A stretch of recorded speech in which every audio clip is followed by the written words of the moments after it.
welcome to Tasty Thursday, a special Heart to Heart with Anna podcast for Heart Month, February 2022. Each Thursday, we'll have author Amy M. Lee joining us to chat about recipes from her cookbook, Snow's Kitchen. For those of you who don't know, Amy is the author of a trilogy of books revolving around her Vietnamese mother's journey to the United States after the fall of Saigon. The last book in the trilogy, Snow's Kitchen, is a novella and a cookbook. All of our recipes are from this cookbook. Today, I am joined by my husband and my favorite chef, Frank Jaworski, and author Amy M. Lee, of course. This is the second episode in our Tasty Thursday series. Welcome back to Heart with Anna, Amy. Thanks for having me. It's a pleasure to be back. And thank you for coming back, Frank. I would not miss it. I love working with both of you. It's so much fun to have both of you back here. And last week, we had fun talking about making Vietnamese spring rolls from Amy's cookbook, Snow's Kitchen. This week, we decided to tackle a main course dish. Thank goodness I had my master chef husband, Frank Jaworski, helping me out again. Our dish this week is on page 187 to 189 of the cookbook, and it's the yellow curry chicken.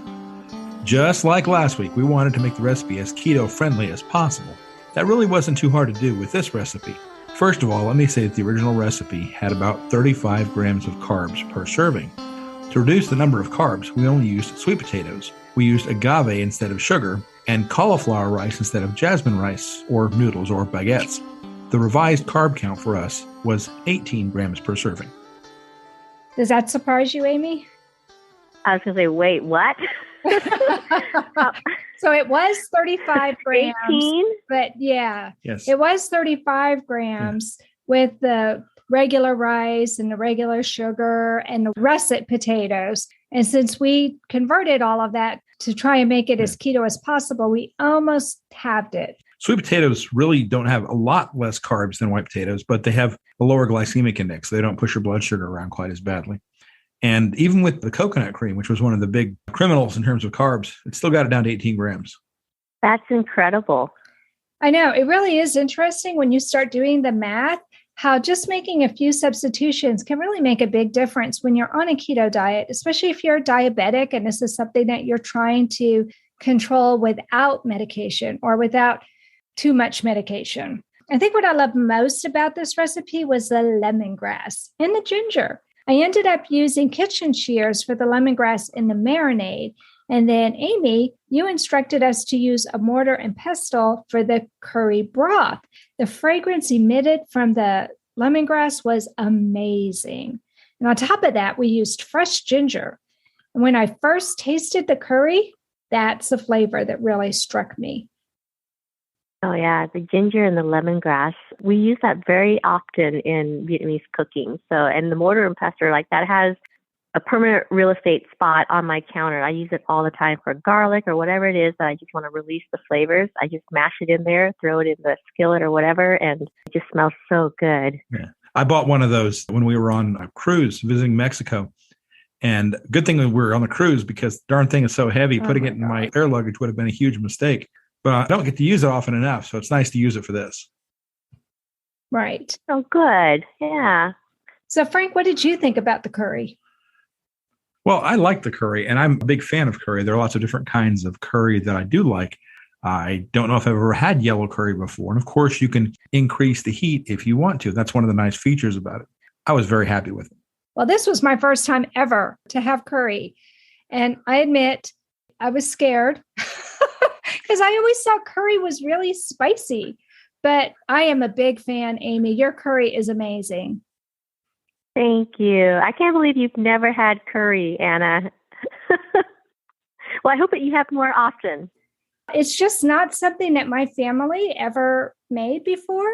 But I can see where this would be especially good if you weren't feeling well with the lemongrass and the ginger and the garlic. I would think that that would boost your immune system. Yeah, absolutely. And to be honest, I mean, I can have curry all the time, but just a little story. When I was younger and my mom was just learning how to cook, she would experiment on making curry all the time, which of course I got sick of because I had to pilot all of her bad curry. But one time I had enough of her curry and I refused to eat it, and she sent me to bed. without dinner. And the next morning I woke up and I had the same bowl of cold curry that had been sitting out all night, and I had to eat that for breakfast. And I hated curry growing up. But now I just absolutely love it. And it's interesting how our palates change as we get older. But I think my mom instilled that love through force initially. It's so funny. Maybe that's just a thing that moms do for some of their wayward children. I remember my mother trying to force me to eat carrots, and I did not want carrots, and I cried and I just wouldn't eat them. And so I just went to bed without my carrots, but she did not make me eat them the next morning. Thank goodness. That would have really been awful. So despite the fact that she made you eat cold curry, you still love it. Is there a certain time of year where you traditionally eat curry? Not traditionally, but personally, whenever I am really missing my mom, that's when I'm really hankering for curry. And again, it boils down to the fact that we were fresh new immigrants in Seattle after the Vietnam War and just starting on our own. And curry was one of the first things that she learned how to make. And her recipe especially is just delicious, as you know. And I think that the coconut cream really brings it out, plus the sweet potatoes. Like, who doesn't like sweet potatoes? I really do think that made it so delicious. Is it okay for us to freeze the curry? Yes, absolutely. It's so good. And I think with any kind of foods that is a labor of love that takes a little bit of time to make, generally speaking, I find those are the ones that are best to freeze and share, again, with your family when you're too lazy to cook. I like it. It's good for lunch, too. So when we made the curry, we wanted to taste test it. And it just so happened that our heart warrior was having game night at a friend's house. And Frank took the curry over. So I'm going to let him share his experience with you. That was actually a great experience because Alex's friends, his game night people, are all good people. They're all about his age. He's 27. And they like new foods and they like to try new foods, as younger people tend to do. They'll try almost anything. And a lot of them had curry before, so that was not a problem. We took the spring rolls to them and the curry, and they loved the curry. Everybody liked it. Now, some of them added a little spice to kick it up. Some put some sriracha in there or some spicy peanut sauce mixed in. But in any case, they all enjoyed it. I love it. And who doesn't like free food, too? When you're in your 20s, like... Yes. Especially when somebody else is cooking. Yeah. Makes it even better. Oh, yeah. And they probably didn't have to do the dishes either, right? Exactly. Right. Exactly. Thank you so much for coming on the program today, Amy, and talking to us about your cookbook. Can you tell my listeners how they can buy your cookbook? Yes, absolutely. Probably the easiest is to go onto Amazon and find Snow's Kitchen, a novella and cookbook.